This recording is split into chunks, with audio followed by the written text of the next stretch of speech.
zoma 10 aprily 2024 ampanajana no iara-panatsika tompoko lasy tompoko vavy ary manasantsika rehetra anaraka ny vaovao hatramin'ny farany eto amin'ny TV+ Madagasikara fitiavana Antonino miara-manoatra amiko ny vaovao izao alazao miarabana amiko miarabanao Ramarasafy miaraba tompoko vavy sy tompoko lahy manasantsika anaraka ny fampalam-baovao mivantana amin'izao hariva izao atotrantsika vetrany ireo lohateny vaovao. Tafiditra tsy nisy sakatsakana teny amin'ny kianjan'ny 13 Mey ireo GNZ nanateraka ny diabe am-pilaminana mitaky ny fandravana ny androm-panjakana sy ny fanovana rafitra androany toy ny hetsika raha tsy mivaly ny fangatahana hoy ireo GNZ androany. Etsy ankilan'izay dia nanambara fa tsy ny fitabatabana eny amin'ny tambazotra tserasena manomezana toerana olona iray fa noho ny fahaizany sy ny traikefany hoy ny filohan'ny fanavaozana Colonel Michael Randrianirina manoloana ny hetsiky ny GNZ. Faniantso ireo mpanao gazety rehetra mba hifampidinika ny mpanao gazety mpamakafaka Michel Ralbert amin'ny fanapahana hevitra lehibe ankinan'ny aim-pirenena ianitra Rakotoarisoa no lany solitena mpanao gazety eo anivon'ny seny rano voka-pifidianana navoakan'ireo mpifidy lehibe raika amby efapolo solitena mpanao gazety no mbola tsy fijoroany ho lavitry ny mpanao gazety vaovao. Vaovao ara-panatanjahantena Pure Play Football League ny kluban'ny Disciple FC Sikosofano efa tafita voalohany amin'ny dingana ampaifadalana ka toerana enina no mbola edina ho an'ireo kluba mbola tsy nahazo izany ao anatin'izao 3 andro tsy farana ny dingana fifanitsanana izao. Vaovao politika avy hatrany tafiditra tsy nisy sakatsakana teny amin'ny kianjan'ny 13 Mey ireo GNZ izay nanatanteraka diabe am-pilaminana mitaky ny fandravana ny androm-panjakana sy ny fanovana ny rafitra tamin'ity andro an'ity. Ito hiatrany ny hetsika raha tsy mivaly ny fangatahana hoy ny GNZ androany mangataka izy ireo ny anatanterahana ny pré-concertation mialohan'ny fikanondom-pirenena efa nisy ny fangatahana nataon'izy ireo teny amin'ny primature izay andrasana ny valiteny ofisialy hoy Herzo GNZ am-pilaminana no nanatanterahana ny hetsika ho an'ny androany raha toka ny tazan-davitra ireo mpitandro ny filaminana teny manodidina ny kianjan'ny 13 Mey. Eliza Hermanina Njaka Andriamahery Eric Ranefson. Tamin'ny 1 ratoandro no ny fampitona teto mikianjana Ambojatovo ireo tanora GNZ androany rehefa nanao fanambarana mialoha fa natanteraka diabe am-pilaminana avy eny Ambojatovo ho eny amin'ny kianjan'ny 13 Mey fitakina ny fandravana ny HCC, CENI sy ny anteny miram-pirenena ary ny fanovana rafitra no ivo ny hetsika nataon'izy ireo androany anisany nahatonga ny krizy teto amin'ny firenena ireo androm-panjakana ireo hoy ny GNZ notsindriny Dadilay Manakasy Ray Amandreny Radrazana fa mpanolana lalam-panorenana ny HCC izay anisany nanova ny valim-pifidianana niaraka tamin'ny CENI hatramin'izay pamadika palitao ihany koa ny ankamaroany mpikambana amin'ny anteny miram-pirenena. Ireo olona ireo no nanoana ny Rajoelina dia namadika palitao ireo rehefa avy eo amin'ny Assemblée nationale. Ireo no manapaka lalàna rehetra entina manimba firenena. Dia ahoana moa ny inona fa ireo olona ireo hitondra antsika any amin'ny fanarenana fotony. Refondation ny fanarana fa tsy fanavoazana repoblika. Fanarenana fotony zavatra rehetra tsy nety teto Madagasikara dia arenina daholo manomboka amin'ny fokontany hatramin'ny faratampony. Ny ACC fanolana lalam-panorenana. Ny ACC zany no nanimbany nanovany valo fifidianana teto hatramin'izay. Salan'izay koa ny CENI atsika zao mahita fa misy maire vadika Tsilana, misy député nasorina. Zany hoe zavatra tsy hiantoka amin'izay fanarenana fotony izay ka izay no nijoroana teto hatramin'izay. Tsy olona ny olana fa le tolona izay tsy najaina. Tsy mazava ihany koa ny dinika ho atao amin'ny fikonandoam-pirenena ka angatan'izy ireo ny siny pré-concertation andravana ireo androm-panjakana sy ametrahana rafitra isolo azy ireo vao miroso amin'ny fikonandoam-pirenena hoy Herzo GNZ nandritra ny hetsika androany. Hetsika androany dia noho ny antso fifampiresahana tany amin'ny primature dia niezahana ihany hoe alao aloha vitsivitsy. Hatramin'izao moa izahay dia miandry an'izay valin'izay satria nandefa solitena 5 izahay ifampiresaka any amin'ny primature mikasika izay fangatahana izay hoe aleo aloha andeha le pré-concertation aloha zava tsara ilay izy hoe tsy anakorotana firenena fa après concertation andravana ny assemblée nationale ny CENI ny HCC dia ametrahana ireo rafitra rehetra isan'ny ambaratongany ho solon'izy ireny dia miandry an'izay retour zay zahay satria non officiel foana le fiantsoana dia nangataka izahay mba ataovy tena officiel le izy sy ho hitan'ny mpanao gazety ny fifampiresahana rehetra. Saritsary ny fitondrana teo aloha ihany no misy ankehitriny ho iatran'ny GNZ, mbola hita taratra ny fanjakazakany mafia miasa ho an'ny mpandrara vahiny ary vao maika miaratsy ny toedrarà hoy Dany Miariola mpanilo mamelona ny Madagasikara. Fitondrana amizao dia mitovy tsisy valaka amin'ny fitondrana teo aloha fanavaozana marina ilay izy mampametra-panontaniana hoe tokony hanohana ny fitondrana amizao ve raha nanohatra amin'ny fitondrana teo aloha nefa ny zavatra anankiray ihany le zavatra misy tirary le amizao inona le izy mbola karana ihany no baiko atsika inona ny asan'ny kofalida ya makasitraka. Tamin'ny 1 sasany atoandro no niainga avy teo Ambojatovo niazo ny kianjany 13 Mey ireo GNZ izay nanatanteraka diabe ampilaminana androany.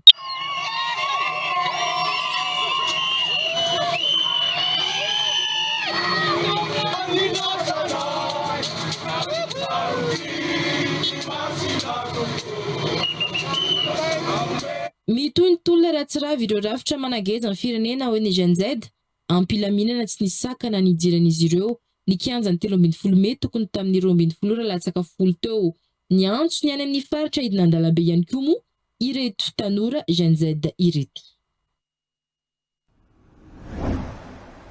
Mikasika ny vaovao iny hatrany tetsy ankilana nambara kosa ny filohan'ny fanavaozana ny colonel Michael Randrindrina fa tsy ny fitabatabana eny amin'ny tambazotra serasera no hanomezana olona toerana iray ao anatin'ny fanjakana fa no ny fahaizany sy ny traikefa nanana mafy izy fa na dia tao anatin'ny ameana arangova zany firenena amin'izao fotoan'izao dia navelananao hetsika ireo tanora ireo tsy nampiasa hery ihany koa ny mpitondra voakaraman'ny mpanao politika sasany ihany koa ireo tanora ireo izay mitady anakorotana ho iatrany ny filohan'ny fanavaozana ny Repoblika.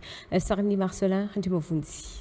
Manintana ny tanora mba hianatra ny atao hoe tena politika tena izy fa tsy hoe mitabataba eny tambazotra tserasera ianao dia avy eo ianao mametraka dossier ministre dia rehefa tsy voaray ianao satria mifanohitra amin'ny eritreritro mihitsy zany hoe fitabatabanao eny amin'ny tambazotra tserasera avy eny hanomezako ministre anao fa tsy ny fahaizanao izay ny tokony hanomezako ministre fa tsy fitabatabana eny dia mitady ny olona anakorotana anao dia ho hita koa raha ohatra ka hanaraka ny eritreritro ny gasy fa ny gasy tsy hanaraka ny eritreritro voakaraha manao mpanao politika koa io izay ny tena zavatra misy eto Madagasikara dia mbola ho hitantsika eo ny anaovana azy izay ny mbola tsy nampiasa hery zany hatramin'izao ary tsy efa eo zareo fa eo ny zareo fa tsy haiko hoe firy nisan'ny zareo eo zao satria ny malagasy koa ne tsy voa fitapitaka na zay saritsarina zavatra ataonao eny nefa vola ny raisinao aminao mpanao politika vola ny raisinao avy any ivelany mbola tsy tenenako zavatra hafa eto ny malagasy tsy ho azonao amin'izany aloha tadio fa anatin'ny état d'urgence énergétique atsika zao tsy tokony nisy anao fihetsiketsehana ka tonga korotana fa avelana izy manao dia ho hitantsika ao ny atao. Zo fototra ny fahalalahana maneho hevitra ka tokony avela malalaka ny rehetra amin'ny fomba fahitany sy ny raharaha ampirenena hoy Nary Ravonjy mpanorona ny cercle de réflexion et d'action ny fifamelana na le grand pardon mila ampatsiahivina ny mpitondra hatrany efa misy ny tolona mitaterahana teto amin'ny firenena ny ainga avy any amin'ny fitakin'ny vahoaka ka tokony ho tanterahana anjaran'ny Gen Z no manaitra sy mampatsiahy izany sy mandra-pahazoana vahaolana avy amin'ny mpitondra raha ny nambarany sy tatitra hoetiny Njaka Andria Mahery sy Iva Rasata.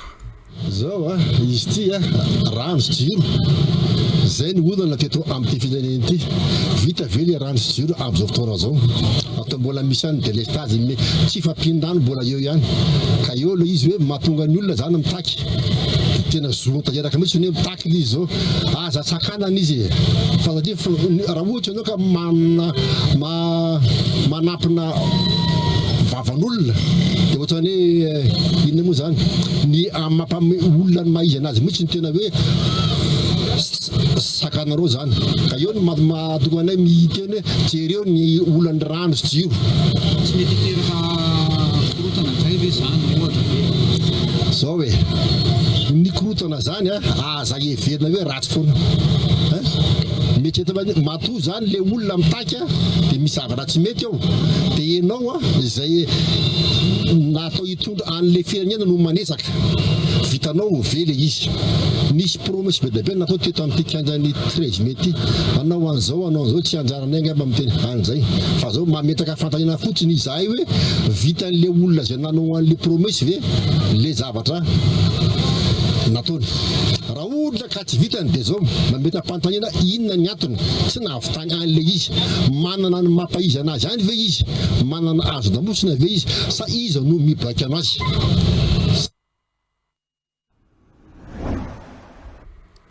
fa miantso ny mpanao gazety rehetra mba hifampidinika ny mpanao gazety mpamakafaka Michel Ralbert rehefa amin'ny fanapahana hevitra lehibe ankina ny aim-pirenena toy ny fanendrena ny solotena eo anivon'ny seni Iantra Rakoto Arsono la ny solitenan'ny mpanao gazety eo anivon'ny seni raha ny voka-pifidianana navoakandreo mpifidy lehibe raika amby 700 solitenan'ny mpanao gazety no mbola tsy fijoroan'ny holavitry ny mpanao gazety vaovao miteraka fahambaraka amin'ny tontolon'ny asa fanaovana gazety malagasy ny fanasana lamba imasim-bahoaka hoy ny mpanao gazety Michel Ralbert nametra-panontaniana ny vahoaka malagasy ny amin'ny fatokisana ny voka-pifidianana avoakan'ny seni raha ny fahitana ny fomba fametrahana ny ambana eo amin'ny aty amboalohany hoatrany Michel Ralbert micro aninjaka Andriamahery sy Vrasata na dia teo aza ny ady hevitra sy ny tsy fitoviana fomba fijery teo amin'ny tontolon'ny asa fanaovana gazety dia tanteraka androany ihany ny fifidianana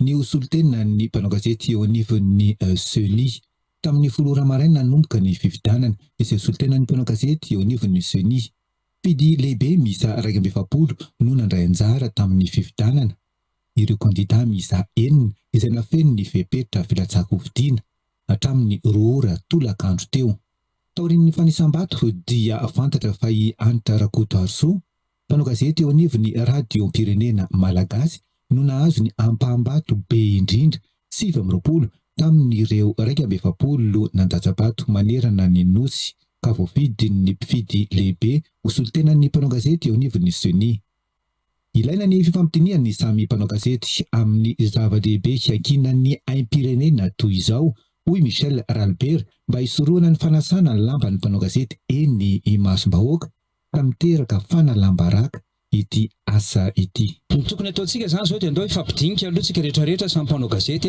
dia andao sasantsika tao anatin'ny lamba maloto fa tsy avelantsika hiahakeny evela ny lamba malototsika raha ohatra ka ny lalàna ny resantsika dia ny OGM no tokony hanolotra olona ao anatiny ny OGM nefa tsika mbola tsy natafatsangana no lavitra ny mpanao gazety akory mandrakandroany dia andao aloha ifampidinika aiza ho aiza ny crédibilité atsika raha ohatra hitatana fifidianantsika aoriana kely ao kanefa aty ampendoana atsika dia efa hitantsika ny voky reny daholo ny zavatra rehetrarehetra tsy voatazontsika tsony ange le lamba malototsika hoe tsy sasana ny ivelany fa efa hitan'ny olona efa mianjaanja le izy dia andao mba hidinika kely aloha fa anahoana ny eritreretan'ny olona hoe afaka hitatana fifidianana eto amin'ny firenena kanefa atao anatin'le asa fanaovana gazety tsika dia efa manana olana iza koa nefa tsika zao ny afaka eritreritra fa raha vita ny fikaonan-doha-pirenena dia mbola isy koa ny seni sa tsy isy zany koa mbola zavatra hafa koa zay dia ina moa tsy maintsy hazakazahantsika le izy nefa leo izy moa raha ohatra ataontsika letrezana ohatran'ny io le izy mba aloha ifampidinika kely ihany aloha aloha ifampidinika ihany aloha fa zavela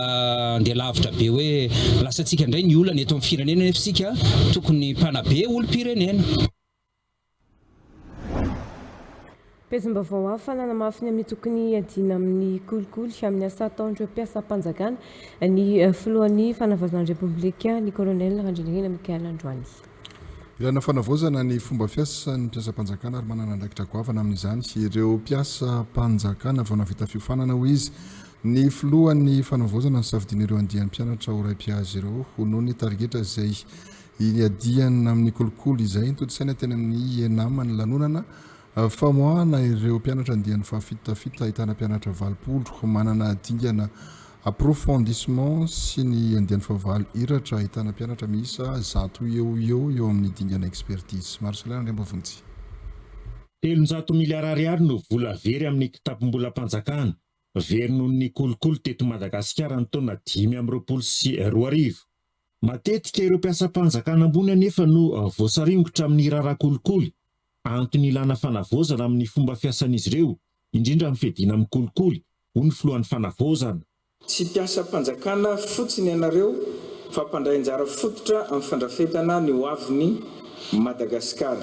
Tsarovo fa ny fitantanandrara-panjakana mahomby dia miorina amin'ny fahatokisan'ny olom-pirenena ary antoka izany fahatokisana izany ianareo koa manana fanetretena mandrakariva.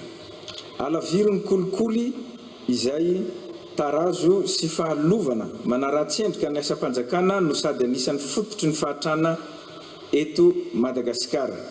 Averiko ombieny fa isika dia mpiasam-bahoaka natao hanompo fa tsy ho tompoina ary tokony ho vonona amin'izany isika matoa ny safidy ny asa-panjakana dia ny hanompo vahoaka izany.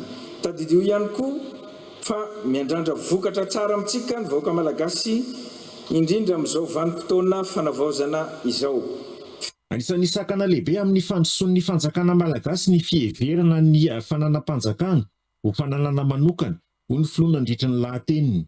Nanentana ireo mpianatra vao nahazo diplôma izy mba ho lohalarina amin'ny ady amin'ny kolikoly sy ny fanatsarana ny fitantanana. Nitotosaina teny amin'ny sekolim-pirenena ambony momba ny fitantanan-draram-panjakana na ny EUNAM ny lanonana famoahana ireo mpianatra andian'ny fahafito ahitana mpianatra miisa 20 na vita ny dingana approfondissement sy andian'ny fahavalo iratra ahitana mpianatra miisa 13 amin'ny dingana expertise. 9 taona ny zokony indrindra amin'izy ireo raha 20 taona kosa ny zandriny indrindra.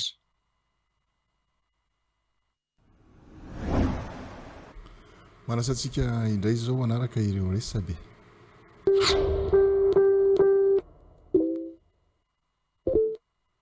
Ny pejy fil d'info en 24 sur 24 heures mampafantatra fitiavana diso toerana. Vehivavy maty toka, lehilahy iray maty voadaka. Namony ainy noho ny fisotroana toka diso tafahoatra niaraka tamin'ny vadiny, ireny mpianakaviana iray omaly. Maty voadaka ny vehivavy iray, sekitorian'ny fitiavana kosa ny lehilahy iray afaka omaly. Trangam-piarahamonina ny sio tao Tomasin'ireo. Ny pejy Soa Trans Plus mampafantatra Antananarivo Morondava. Pista nasional efa betsaka ihany ny fitarainana. Fanairana nalefan'ireo mpitatitra namana tato ato izay. Hitantsika ny aratsian'ny lalana Andavabato hatreo Kelivozona. Antsirabe RN7 fa mbola ratsy lavitra koa ny midina ao Miandovazo rehefa mandeha Morondava. Faritra anisan'ny be mpizahatany indrindra eto Madagasikara nefa. Ankiranomena Miandovazo 40 kilometatra atao adiny 3. Ny vaovao politika eto Madagasikara mampafantatra malalaka ny famokarana sy fivarotana ny toka gasy araka ny nampitain'ny Livrason natao am-pejiny. Nakasitraka ny filohan'ny fanavozana ny Republikan'ny Madagasikara ny Colonel Michael Randrianirina ity député voafidy tany Ambositra ity tao anatin'izay fampitamboavaon'izay. Taorin'ireo afy efa nitondra izany teny anivon'ny antenimieram-pirenena dia izy no natongavana amin'izao fahalalahany famokarana sy fivarotana ny toka gasy eto amin'ny tanin'ny Republikan'ny Madagasikara zao. Satria efa nisan'ny tondra izany ohatra tamin'ny fotoan'androny ho ny député Ngarazafy Tsiandrofa, Ritopo Latsojan sy ny hafa koa.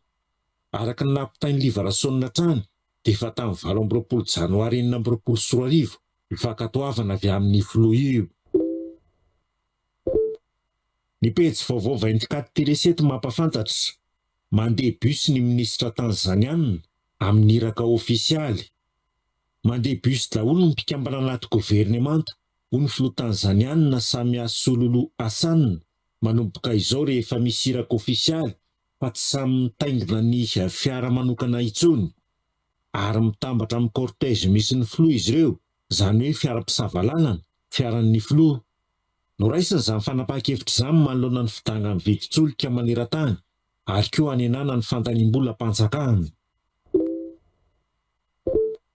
Ny pejy Pentsirandrianarsoa mampafantatra vita ny tolobary-panjakana anomboka tsy ela ny asa fanamboarana pahantalana eto Ivato taorian'ny dinika io firana miaso eo amin'ny faritra Analamanga sy ny kominina Ivato dia anomboka tsy ela ny fanamboarana ilay ampahan'ny lalana eo amin'ny farmasia Ivato miazo ny lalana misy ny tsenan'ny vonjy iny ary mivoaka aty amin'ny katolika eo amin'ny 500 metatra io atao pave io lalana io. Misy ihany koa ilay lalana eo amin'ny Mazda hiditra ny tsena miazo ny lisea iny izay mirefy eo amin'ny 500 metatra. Mbola atao pave ihany koa io. Ireo lavaka amin'ny arabe ihany koa dia atao goudron tip-top. Isaorany ramatoa lehibe ny faritra Analamanga Clémence Sarariny ireny amin'izao fanomezana tosika amin'ny fampandrosoana ny kominina Ivato izao. Makasitraka indrindra tompoko.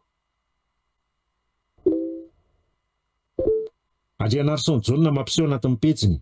Konim, efa misehatra iraisam-pirenena izao sika no miresaka tompoko. Totosandroany ny fizarana toana toy ny vary makalioka, menaka, savony sy siramamy. Suro ho an'ny infirmiera tao aorian'ny fandalovan'ny rivodoza teto Tamatave. Ny Conseil international des infirmiers na ny CII no nanolotra ireo toana ireo. Mariana fa fanombohana io fa ho maro ny fanampiana ho atolotra ho an'ireo infirmiera eto Madagasikara toy ny fanafody, kit d'urgence noho ny mampikambana antsika nanomboka ny taona 2022. Tsy izay rehetra teo mpikambana no tafiditra amin'ny CII fa mandalo latsabato amin'ny firenena izay efa mpikambana ao ka raha mahazo ny atsasa-manila ny firenena mpikambana ao dia tafiditra mpikambana ka isika ny firenena faraka amby 700 tafiditra mpikambana nandritra ny taona 2022. Mitony fampiresan'ny Konim sy ny CII ho tombotsoa ambony ny infirmiera eto Madagasikara.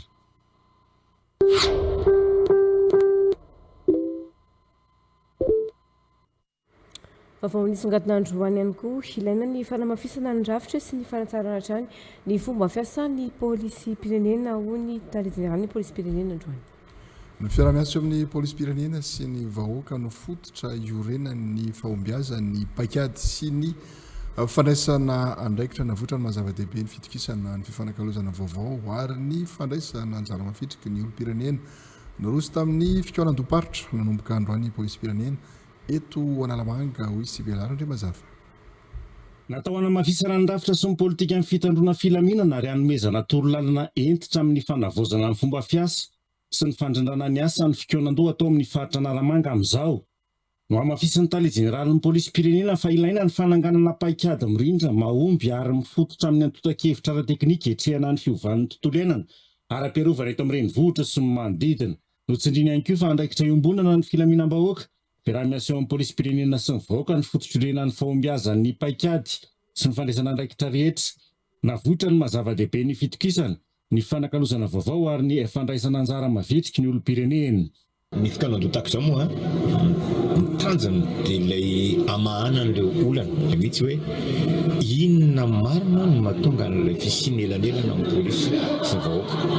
Raha malala fa tena misy tokoa ilay elanelana tsy mamenatra amin'ny tenan'izany satria ny fampitokisana izay very no maro samy hafa ny kolikoly sy ny pôlisy rehetra koly mana kolikoly fa ohatran'ny akanjo madio io rehefa pentina anankiray dia lasa maloto ny zavatra anankiray dia ny tanjona izany dia ny hoe anafoana tanteraka fa melohan'izay fanafoanan'izay tsy misy mandeha aloha izany hoe tanjona vohezaka sy ny lavitrezaka amin'ny onelelelao izany misy asa tsy maintsy atao amin'izany fijerenan'ireo atao hoe ireo antony napisy ilay elanelana ny fifandraisana vahoaka sy ny pôlisy pirenena izay.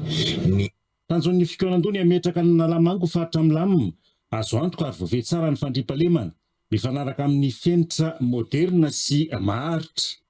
Tonga nanotrona izany ny lehibe ny faritra Analamanga ramatoa Rarinirina Clémence ary ny tale jeneralin'ny pôlisy pirenena contrôleur général de police Tsaramonina Ravony Jean Victor miaraka tamin'ireo manam-boninahitra sivily sy miaramila rehetra nanatrika.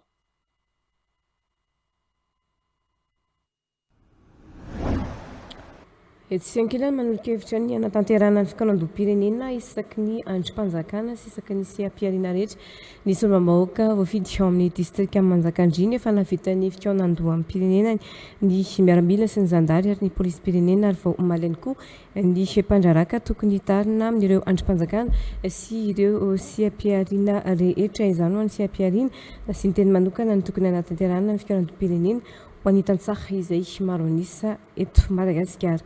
Bikandriambolaza sy ary fidirako manalina. tsara raha tanterahana isaky ny androm-panjakana sy isaky ireo CPR-na rehetra ny fikaonam-do-pirenena ho nisy solombavimboaka ny Madagasikara voafito tao amin'ny distrika ny Manjakandriana. Ireo ao anatiny na ny an'ny androm-panjakana na ny an'ireo CPR-na no mahafantatra tsara ny olona sy ny vahaolona mikasika azy ireo. Karary nisy n'izany fikaonam-do-pirenena izany ho azy ireo no solombavimboaka ny Manjakandriana Dr Fidy Barniain. Sosokevitra zany hoe samy manao isaky ny CPR-na. Ohatra hoe manao mpamboly satria hafa mihitsy ny zavatra tena iainareo mpamboly reo. Tsy maninona mety hoe manao mpamboly vary, manao mpamboly volofanondro anatin'izany la vanille, ny kafe sy ny sisa. Manao ny mpanao asa-tanana madinika, manao ny manana orinasa, dia manao koa ohatra ny manao mpanao politika. Satria ka ohatra fotsiny hoe ny raha olona mpamboly zao mety mikasika ny fambolena no tena manavanana azy, fa raha resahana mikasika ny orinasa izy mety sahirana izy amin'izay. Dia izay mahatonga ny hoe samy manana ny sehatra manavanana azy zany ny olona, dia ireo no samy manao isaky ireo sehatra ireo. Ohatra zao ny mpitrandraka renakebon'ny tany, dia izy mahita hoe inona no tena mampety an'izy ity mba ho tombontsoa ho an'ny zareo mpitrandraka sy ny tombontsoa ho an'ny malagasy, ho an'ny firenena. Efa navita ny fikaonam-do-pirenena ny miaramila sy ny zandary ary ny pôlisy-pirenena, ary voamaly ihany koa ny an'ireo mpandraraka tokony hitarina amin'ireo androm-panjakana sy ireo CPR-na rehetra izany no solombavimboaka ny Manjakandriana. Ho an'ny CPR-na na sy ny teny manokana ny tokony hanatanterahana ny fikaonam-do-pirenena ho an'ny tantsaha izay maro anisy eto Madagasikara.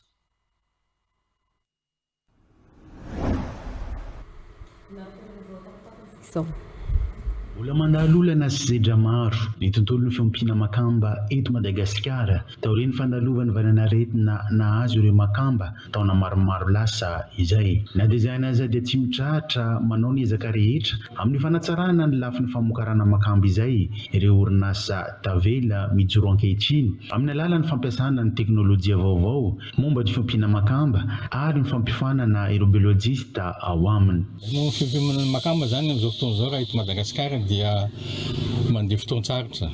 Naho talohany 2012 azafady dia nisy ferme maromaro teto, nisy ferme anaky 5 fa tratra ny aretina izay antsoina hoe maladie des points blancs na hoe white spot, dia ringana daholo zany ny ferme rehetrarehetra. Fa ny Akoalma irery ihany zany zao no anisan'ny ferme 6 miangana ary mbola mamokatra. Satria tsy maintsy mila fandraisana andraikitra lehibe eo amin'ny biosécurité, fa na izany na tsy izany moa ny anjaranay amin'ny maha pionnier anay dia ny manohitra any ary manapirofo fa mahavita zavatra tsara isika malagasy mihoatra ny any ivelany. Naharitra 3 volana teo ny fiofanana narany reto biolojista 5 rahalahy reto izay misahana manokana ny fiompiana makamba. Io fampiofanana io dia tena anatin'ny andraikitra sy adidin'ny HSM, satria ankoatran'ilay hoe fampianarana manaraka ny rafitra LMD dia mampianatra ihany koa zahay manofana ireo olona efa miasa na mbola tsy miasa aza, fa mamaly manokana ny filan'ireo orinasa misehatra amin'ny fiompiana sy fambolena anaty rano eto Madagasikara na amin'ny resaka toe-karena manga amin'ny ankapobeny zay. Vita zay fampiofanana natao anatin'ny 3 volana zay dia zareo ma zany navoaka androany amin'ny fomba ofisialy io izy 5 rahalahy. Ilaina ilay fampiofanana satria ny Akoalma manokana zao dia tena orinasa zay manaraka fenitra biolojika, ary izy ihany no orinasa mpamokatra makamba eto ambony tany manana ny label rouge. Dia dikan'izay be dia be ireo fenitra zay tsy maintsy arahina ka mila ananan'ireo mpiasa indrindrandrindra ireo biolojista ireo zany inona ny zavatra tokony ho hainy sy arahiny momba n'izay zavatra zay. Fahatelo moa zany zay ataoko hoe amin'ny ankapobeny fampihofanana ohatran'izao dia anisan'ny ahitana taratra sy andraikitry ny université, ny HSM no resaka eto, fa ny université manokana amin'ny fampiroboroboana ny toe-karena eto Madagasikara. Ny anay manokana moa zany amin'ny lafin'ny ranomasina dia toe-karena manga no tsy maintsy ho resahako, na dia hoe tsy hoe salotra ny adidin'ny ministera fa izay ny zava-misy zany. Simbatry ny halatra ireo zanga nadingadinga ompiny orinasa IOT ao Ankelibe Saint-Augustin Toliara. Nametraka fitoriana ny orinasa ka efa mandeha ny fanadiadiana amin'izao. Nisy ahiahy niseho tao amin'ny société anankiray izay atao hoe IOT, izay atao hoe société anankiray izay miompy zanga. Ka nahita zareo fa misy halatra zanga tao amin'ny zanga ampeny zareo. Dia izay zavatra izay miteraka fanadiadiana izay nataon'ny gendarmerie satria nisy fitoriana nataon'ny société io. Dia izay nahatonga anay eto androany araka ny fanambarana izay nataon'ny société mety amin'ny 3 taona eo ny entana very zanga velona zany atao hoe Roboto Escadra ao amin'ny société io. Norumbany Escafoot ny amboarana nandritra ny fifaninanana baolina kitra tamin'ny district Anamboasary Atsimo. Resy ny Escafoot tamin'ny sairano ohatra ny Crystal Palace FC. Nisa enina ireo ekipa nandrajara tamin'ny fifaninana ity. Nanoana izao fifaninana izao ireo Solomba Magarola ao amin'ny district Anamboasary Atsimo. Nanotrona ny lalao famaranana ny alahady 5 aprily lasa teo kosa ny Solomba Mahoaka Andria Mamonso Olivier sy ireo manam-pahefana any an-toerana. Manome teny fisaorana ho an'ireo malala-tanana fa indrindra ireo solombavambahoaka roa amin'ny rahalahy izay mitompona fotsy ary nahandro nahamasaka ity championnat district tamin'ny taranja football ity. Tsy adinona koa ireo mpilalao sy ireo ray aman-dreny rehetra nanotona ary nanampy ara-pitaovana sy ara-bola ka natanterahana izany championnat district 2026 zany.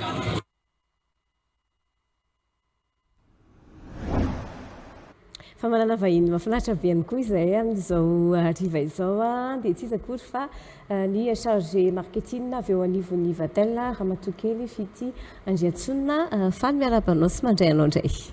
Faly miarabanareo manatan dia faly miarabantsika rehetra ny tokantrano ihany koa. Mialohan'ny mboga mba tsara fatarina aloha inona moa zany Vatel Madagasikara zany? Vatel Madagasikara moa zany dia sekoly anankiray izy io manofana ireo rehetra izay manam-paniriana ny anangana orinasa na hitantana orinasa izany hoe ho lasa cadre na dirigeant indray andro any eo amin'ny sehatry ny hôtellerie sy tourisme international. Nahoana ny mahakasika ny hoe stage na ny fanofanana arak'asa eo anivon'ny sekoly?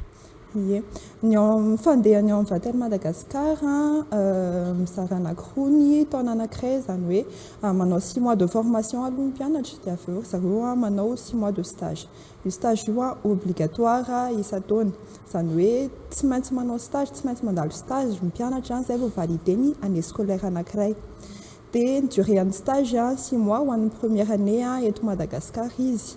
Dia amin'ny mahasekoly international anay dia ny 2e année obligatoire any ivelany ny stage.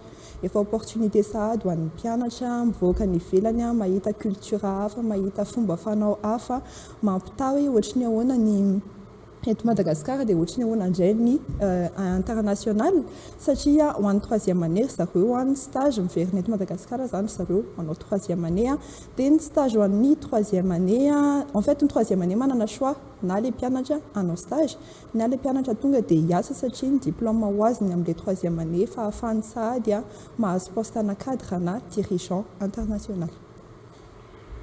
Firy taona moa zany faretan'ilay fianarana satria misy première année, 2e année, 3e année? Ie, 5 taona ny havitanan'izy rehetra, izany hoe hatramin'ny master tout. MBA no anatsonay anazy eo amin'ny Vatel, 3 taona izy no mahazo ny diplôme voalohany bachelor. Dia arak'ilay lasaiko teo io diplôme io dia efa ahafahany sahady miditra eo amin'ny sehatry ny asa. Tsy voatery zany izy hoe mahavita hatramin'ny 5e année vao miasa fa mahazo ilay diplôme na bachelor izy dia efa mahazaka sahady miasa na any ivelany ary izy na hanangana orinasa. Izay manentana ny mpianatra foana hoe manangana orinasa satria ao anatin'ilay formation anay mihitsy ny resaka entrepreneuriat. Manampy fianareo amin'ny fitadiavana stage sa première année izy? Manampy vatel amin'ny fitadiavana stage. Ho an'ny première année izy eto Madagasikara ny stage efa manana hôtel partenaire maromaro izay maniry à Madagasikara, izany hoe manana choix ilay mpianatra, tsy voatery eto Antananarivo izy manao stage, afaka mandeha Nosy, afaka mandeha Antsirabe, afaka mandeha Sainte Marie, manana choix mihitsy izy a. Dia izay no anaovany stage ho an'ny première année. Ho an'ny deuxième année ihany koa efa manana hôtel partenaire any ivelany izay mandefa mpianatra foana isaky ny 6 mois. Dia izay no andehanany mpianatra anaovana stage, manana choix koa izany izy hoe ville aiza, pays aiza izy no te hanao stage, hôtel inona no tiany anaovana stage. Ohatrohatr'izay. Ankoatran'izay no mety hoe mbola tombontsoa hafa avantage raha ohatra ka misafidy iny ao amin'ny sekoly vatel? Ny ataoko hoe tena avantage be mianatra ao amin'ny vatel, misy an'ilay programme atao hoe Marco Polo izay ao aminay. Vatel tsy sekoly anankiray fotsiny, eo amin'ny 10 sekoly eo zany izay maneran-tany amin'izao. Misy en Asie, en Amérique, en Europe et en Afrique. Sur 33 pays zany vatel amin'izao, dia ireo sekoly rehetra ireo formation omeny mitovy daholo ihany, izany hoe na hianatra eto izy na hianatra any ivelany, tsisy mahasamihafa anazy fa mitovy ihany. Dia ny tena opportunité ireo sekoly ireo afaka manao échange d'étudiants chaque année. Ny frais de scolarité amin'ny école vatel samy manana ny anazy, izany hoe misy lafolafo kokoa, dia misy ny antony, misy moramora kokoa.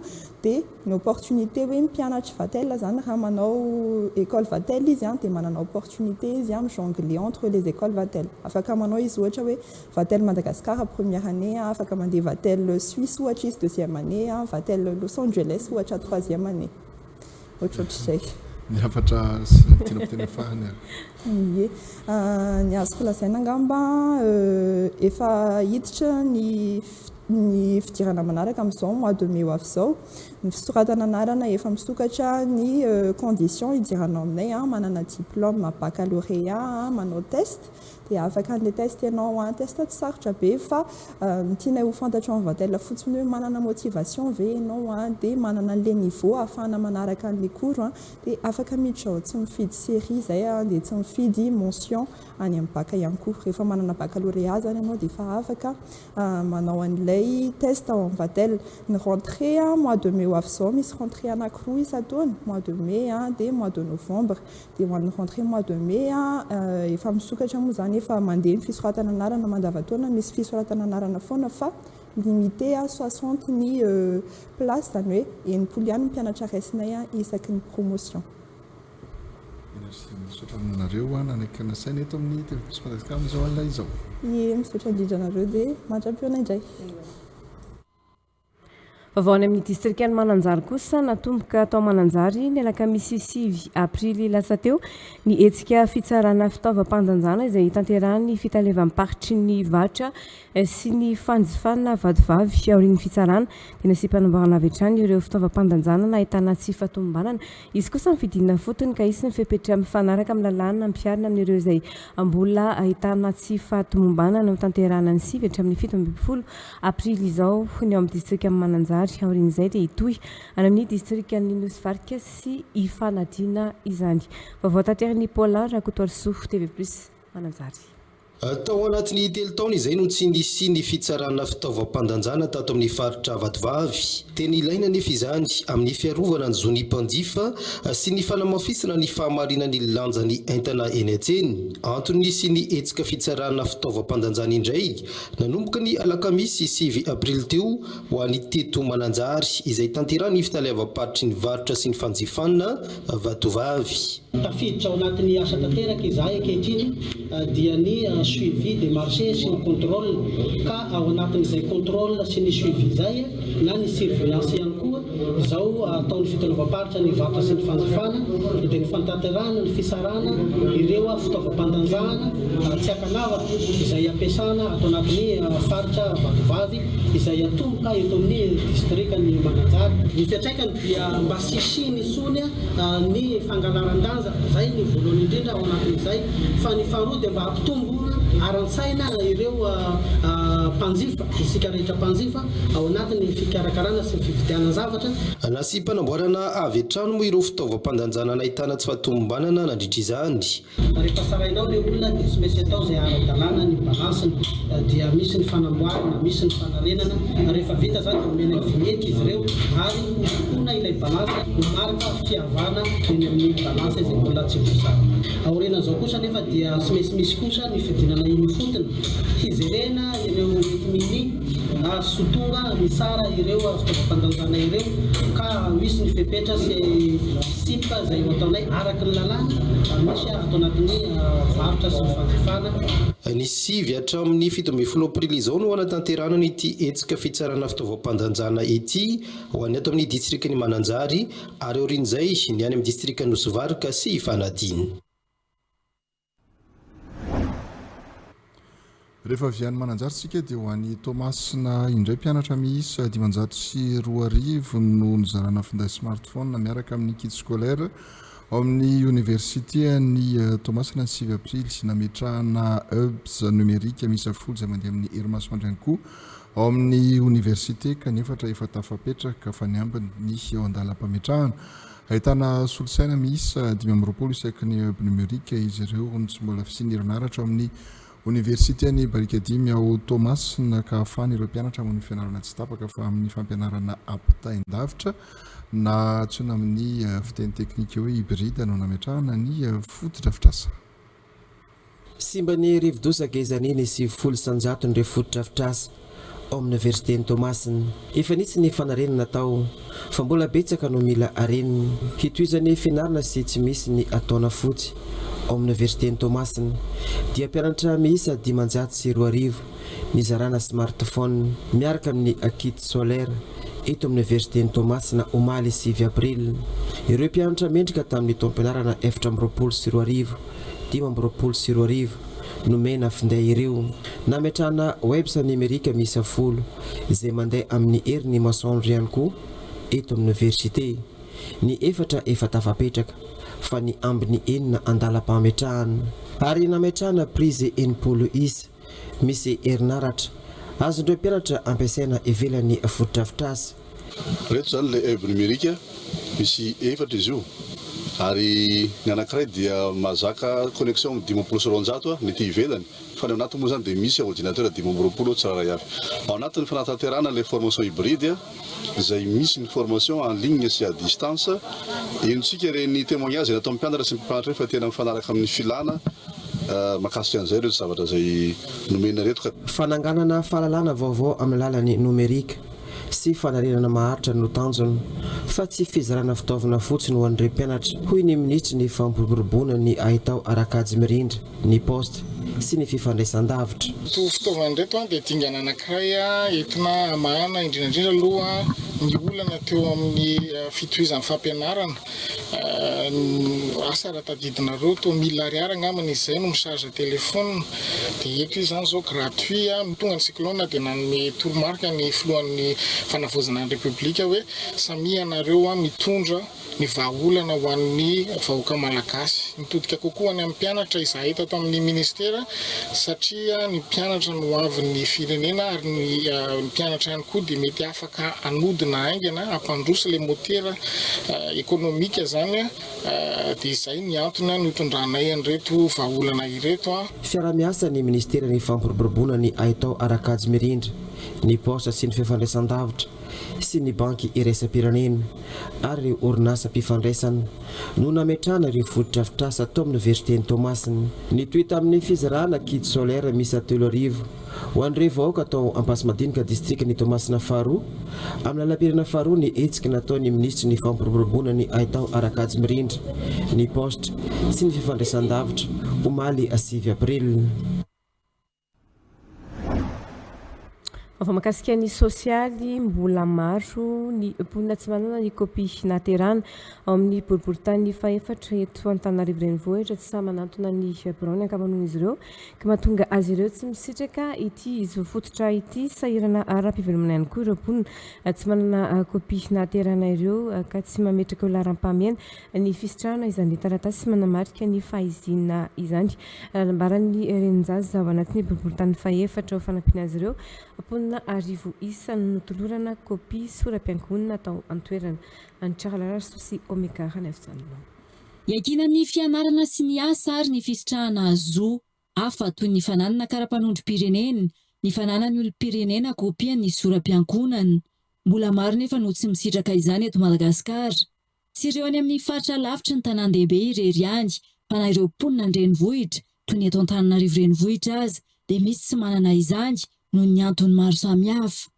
Dia anisan'ny tanjon'ny Lions Club International ny fikarakarana ny tanora sy ny zoany dia izay nahatonga anay hoe ny délivrance na kopia zany anisan'ny zoan'ny ankizy dia izay nahatonga anay tafiditra anatin'ny tanjonanay.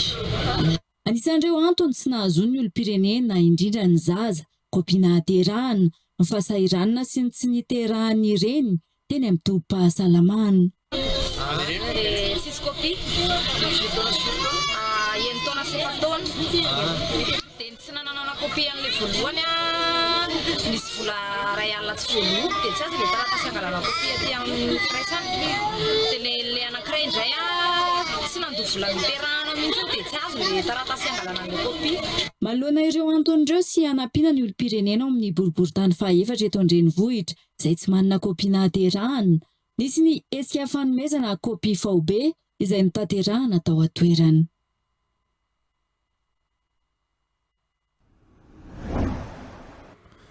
Fa efa miamora ny fahitan'ny olona manana fahasembanana asa amin'izao fa tsy toy ny teo aloha ny talen'ny ivotoerana nasionaly manofana arakasa ho an'ny olona manana fahasembanana.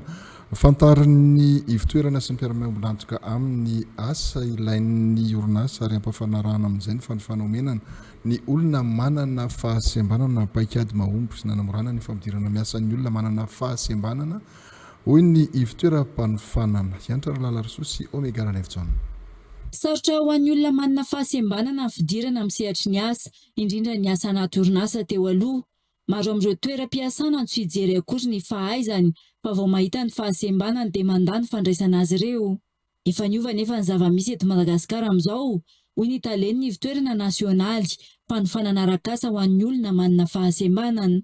Efa misy ny fifanarahana manokana atao amin'ny orinasa ary fantarina mialoha ihany koa ny filan'ny orinasa mialohan'ny safidianana fiofanana izay omena ny olona manana fahasembanana. Teo aloha dia misy izay fahasarotana izay fa hatreto izany noho ny arak'izay efa voalaza zay misy ny contrat d'alternance izay iarahana amin'ny entreprise maro isan-karazana izay manamora an'izay fitadiavana asa izay sy ny resaka famoronana asa. Dia manaraka izay ihany koa moa zany ato amin'ny fitoerana dia misy ny cellule d'orientation et insertion professionnelle izay anisany manampy ireo mpiofana ahafahany mahita asa afiatrana.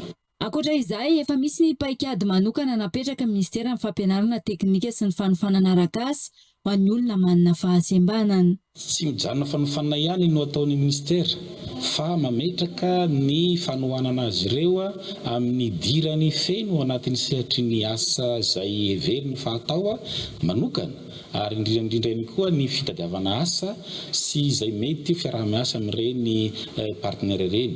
Izay no mahatonga ny ministera manamafy ny fanofanana izay ataontsika hoe par alternance sy ny fiaraha-miasa amin'ireo olom-bafidy any an-toerana sy ny entreprise rehetrarehetra misehatra amin'ny asa mba hamoramora izay zavatra izay fa tsy mijanona fanofanana fotsiny. Aorian'ny mbola nahavitany fanofanana anankiray dia tsy maintsy misy tombana hoe aiza ho aiza firy no namoronasa manokana ary firy no tafiditra amin'ny sehatry ny asa. Olona manana fahasembanana mahery ny 70 isa nahavita fiofanana amin'ny sehatra asa maro toy ny asa vy, ny informatika, ny fandrahoana sakafo sy ny maro hafa no nahavita fianarana atao amin'ny ivotoerana eny Ampandrianomby.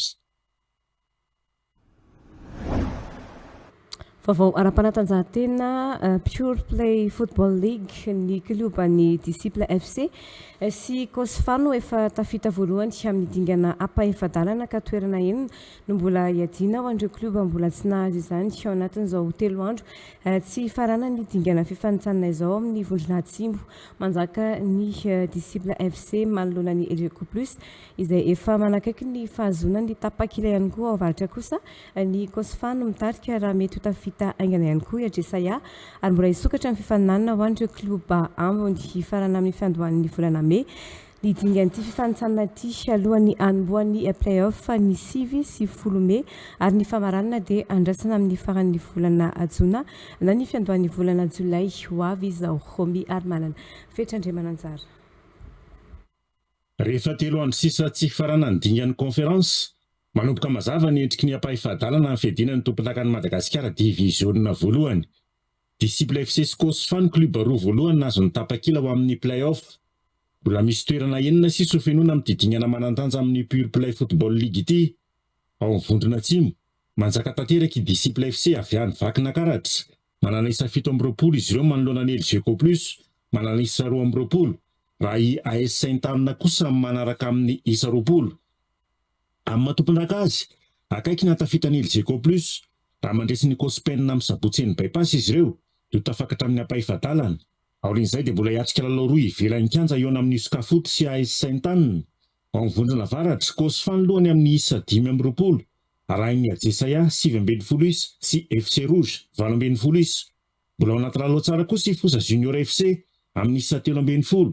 Ny Adresaya no afaka manamafy ny fahatafikany raha mandresy amin'ny lalao an-trano ataony amin'ny alahady ao an-tany Katsaka. Aorin'izay dia ho an'ny Majanga, eo amin'ny Fosa Junior sy Tsaramandroso FC.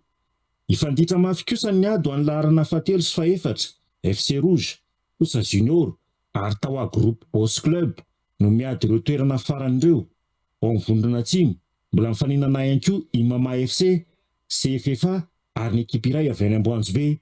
Mifanana amin'ny fiandohan'ny volana Mey ny dingana conférence alohan'ny play-off kasaina tao ny 9 sy ny 10 Mey ary ny famaranana andrasana amin'ny faran'ny Jona na fiandohan'ny Jolay. Ny ampahany amin'ny fandarana demokrasia mivantana atao amin'ny Radio Plus 100.2 FM indray no hoanantsika izao. Demokrasia mivantana. Fandarana mivantana amin'ny Radio Plus 100.2 FM. Isanandro amin'ny sivora sy sasany maraina. Nanambary Monsieur Arson avy tsy bypass androany tao anatin'ny fanehon-keviny. Zavatra ratsy no navelan'ny filoha teo aloha, tokony hanome feim-potoana lavalava ny vahoaka ahafahan'ny filohan'ny fanavaozana manatanteraka ny fanavaozana. Andao tao hoe navitanareo fa be lavitra ny ratsy vitanareo no ny tsara vitanareo. Sady hevitra programa sosialy fahitsiana sy fahaiza-manao izay le fanavaozana ny ratsy. Tsy fantatro izay iseho hoe tiany GNZ adongavana fa fohy loatra le fotoana hoe amenamana olana misy ny natao hoe court terme, moyen terme, long terme inona ny tsy andrasana. Demokrasia mivantana. Ho kosa Monsieur Rabe avy Tsisotry, navita ny filoha teo aloha, kajikajy politika no misy eto amin'ny firenena fa tsy fanavaozana. Fa izay tsy menatra tamin'ny zavatra vitany teto Madagasikara, fa navita izy. Ho tohana ny hatrany farany ny zavatra vitany, fa raha izao fanjakana eritreretinao to voizinareo izao, dia tsy ateza ary tsy aritra, zavatra teneniny tany aloha raha tsy tanteraka fa manao kajikajy politika ny eritreretinareo ipetrahany eo am-panjakana, eo amin'ny fitondrana, dia mahavita zavatra tsara ho an'ny vahoaka ihany, ny tian'ny vahoaka sy ho fidian'ny vahoaka. Manao kajikajy politika na Demokrasia mivantana. Hoy Monsieur Yadza Vetsy Androibe, mila mahay miaino ary tsy mitady tombotsoa manokana ny mpitondra, ny vahoaka kosa mila manana fahendrena. Firenena tsirairay avy, tani mandeha amin'ny fahendrena. Ho anareo mpitondra, ireo ny vahoaka hoentinareo, anao dia ampandrosoana ny firenena ny vahoaka ho aminy, fa tsy hoe dia ampandrosoana ny tenanareo, anao dia ampanan-karenanareo nareo mba ahafahanareo milasaka fifidianana tokoa. Demokrasia mivantana. Fandarana mivantana amin'ny Radio Plus 100.2 FM. Isanandro amin'ny sivora sy sasany maraina. Manasantsika indray anaraka ny voambolana.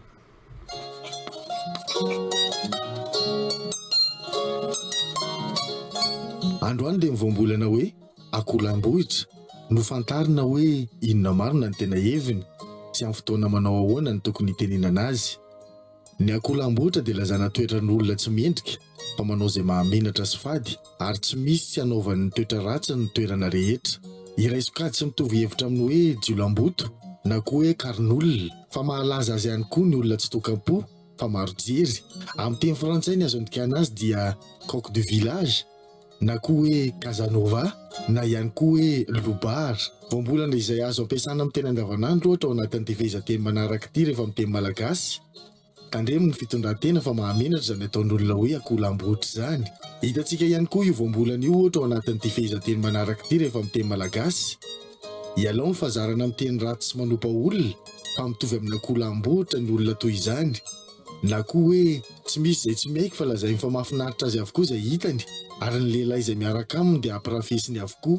Hany ka tsy akolamboatra no mitovy aminy. Rehefa izay ary ny fantatsika dia azontsika ampiasaina ny mampiasa ity voambolana hoe akolamboatra ity amin'ny fotoana tokony hitenenana azy. Tandremana tsara nefa ny filazana azy mba tsy tenitenenana foana fa somana fotoana ny hafa. Sarobidy ny teny malagasy ary fahaizana amin'ny mahafehy azy. TV+ Madagasikara.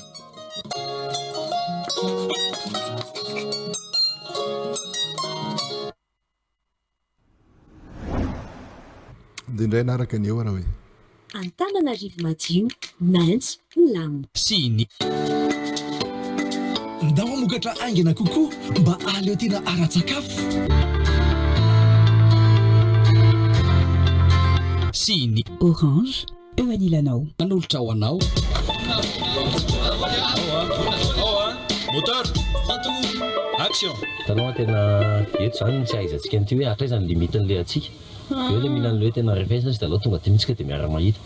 Ara-manina raha ohatra hoe ianao rery miresaka amin'ilay olona rehefa avy eo e. Ka tsy inge tonga aloha fa ilay olona efa milaza kosa izy fa misivy dia misivy, izao misivy latsaka 10. Eny e, ka tsy maninona izany. Maninona izany raha midikidina kely ary ambany ary mandeha mihetsentsena kely.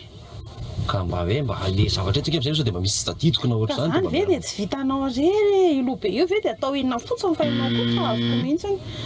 Mba miaraka eto raha dia mba mahita ny zavatra trangan'izy io na ianao raha Ka eto ingena na zatra resanareo raha tsiko tsisy ininona haiko io. Dia kamo be zany andro eto. dia hoe inona izany tianao atao amin'izany? Ndeha hidikidina kely any ambany any ako andeha hetsetsena keliko. Ao fa tondrako zavatra ianao. Inona no tianao? Tsy mba namana mihitsy. Tantely lakile retiko. Anao Mofo izany atao? andeha. Sivitsaiko. Iza moa le frais? Le sisiny sa le ampovoany? Tsy mba sao dia atatily latany to. Ah, zatra le automatique fa inona Namana ty? mihitsy tony namana renga. Misy zavatra ohatr' izao.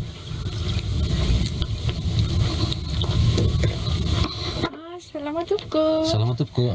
Za le andrefotany vao amin'ny topo.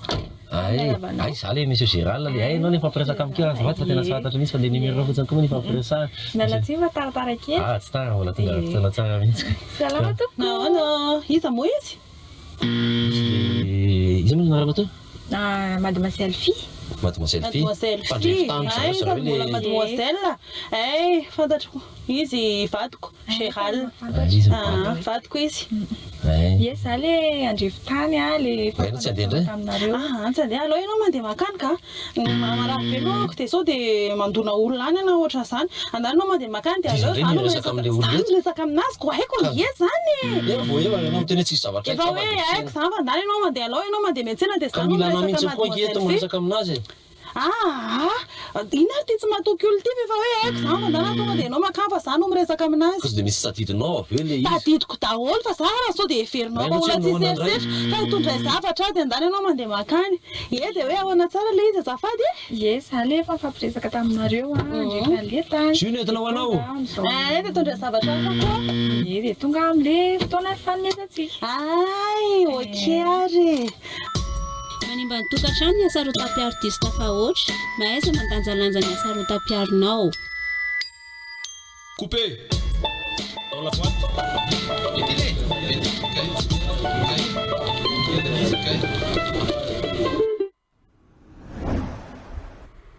Zay no maranaky ny vaovao izao alina izao manome fotoanantsika amin'ny alahady avy izao ao anatin'ny fandaranandondresaka amin'ny fitora sy sasany iresahana momba ny vidimary sy ny politika akapobean'ny fanjakana fitiavana tony mbola araka amintsika ao anatin'ny songadina very matoko.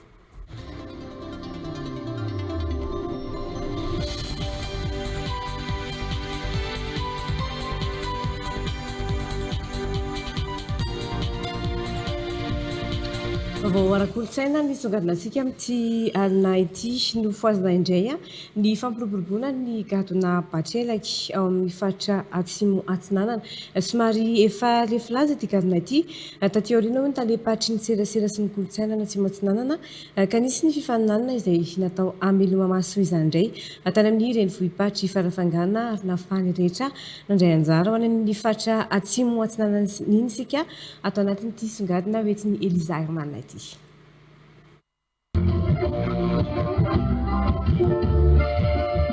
Batrelaky gadona mampiavaka ny faritra atsimo atsinanana tsy mijanona ho gadona ihany ny Batrelaky fa diara-drazana izay ahafantarana ny faritra atsimo atsinanana ihany koa. Raha mbola lanonana aty amin'ny faritra atsimo atsinanana tsy maintsy ahitana gadona sy dia Batrelaky. Maro ireo mpanakanto mivohy io gadona io ato amin'ny faritra, anisan'izany ny mpanakanto Tatarahely nodimandry ny taona 1970 fantatra tamin'ilay hira mitondra ny lohateny hoe Ivangailambahoany.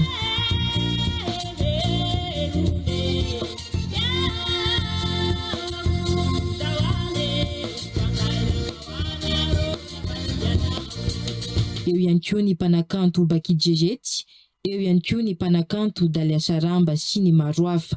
Misy ireo mpanakanto tanora aty aoriana no nanavao izany gadona izany ka nanambatra azy amin'ny gadona malaza amin'izao.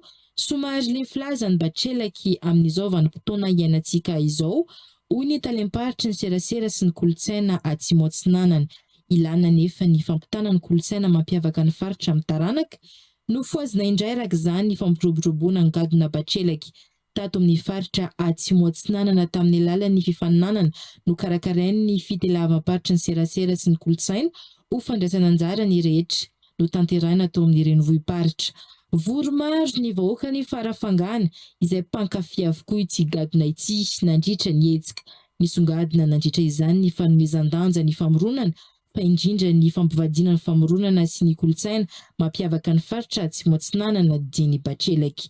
Mampisongadina ny Batrelaka ny fitafy entina mandia azy dia ny parla sy ny satrokapa. Mbola isy ny andiany manaraka amin'ity hetsika nampitondraina ny anarana Batrelaky mipaka ity. Hoy ny talepatry ny serasera sy kolontsaina ho fampirisina ireo mpanakanto ivohy sy hitazona hatrany ny gadona Batrelaky. Fanatretany koa ny fiaraka amintsika amin'izao alina izao manome fotoananao amin'ny herinandro izay tena kifehy matoky.